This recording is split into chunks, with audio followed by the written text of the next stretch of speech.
Hi guys, I'm Seb and welcome to another video. So have you ever watched one of those big YouTubers videos and thought, how on earth do they get their lighting to look so perfect? Well, they use an Aperture 120D. That's it, kind of. It's just what they use. Thanks for watching, be sure to comment, subscribe, hit the notification bell and... Oh, sorry, what? You don't want to drop 800 bucks on an LED light just to shoot YouTube videos? Here's an idea. Let me share with you my $50 budget LED instead, which is awesome.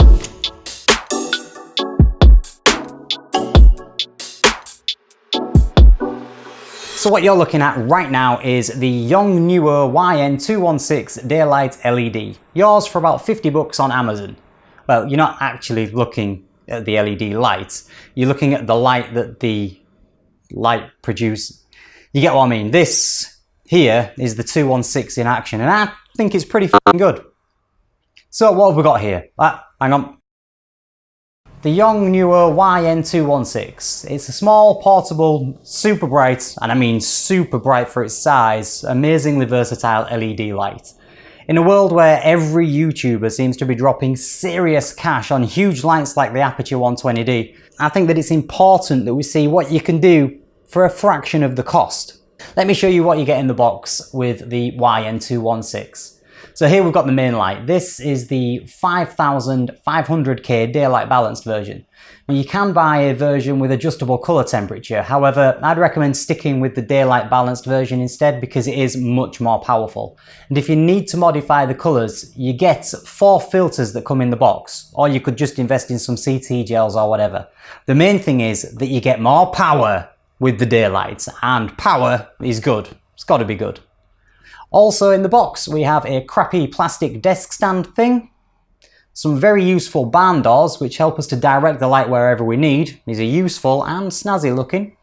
And the light itself literally weighs nothing, which is what helps it be so versatile. You can mount it on the crappy desk stand, you can stick it to a light stand, which is what I'm using right now, or you can use the cold shoe mount which is on the bottom of the LED to clip the light to your camera if you're doing any kind of run and gun action.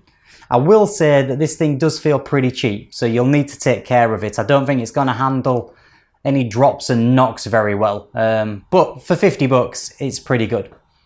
The light comes with several power options. So we have AA batteries in the back, we've got Sony NPF battery mount on top, and we have a DC power supply if you're going to be using it on a set like I'm right now and just plugging it in the studio. Now none of these are included in the price, so you need to keep that in mind.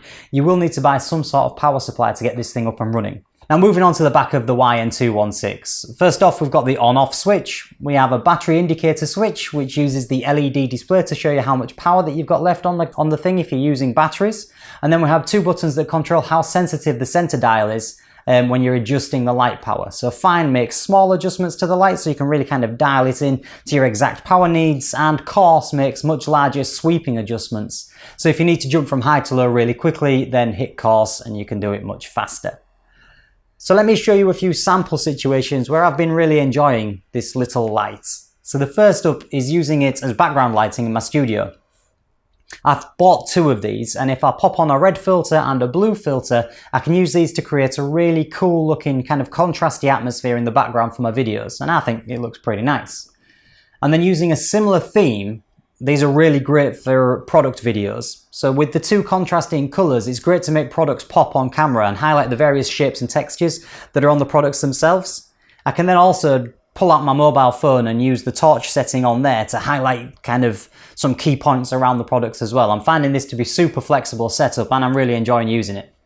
Now for standard talking head videos, we have this setup here, which is the main light as a key light. So the main YN216 is my key light with a stack load of diffusion on there. And then I have the second one just pointing up to the roof behind me with a blue filter on, just to give, again, a bit of contrast between myself and the background.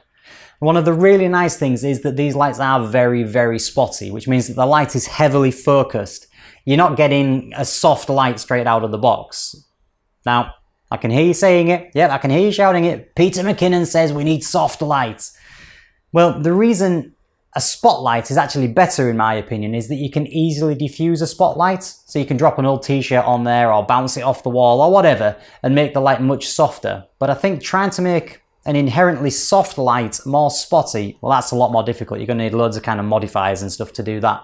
And if anyone knows how you can do it, drop a comment in the below. Drop a comment below, because I'd love to find out how that would work.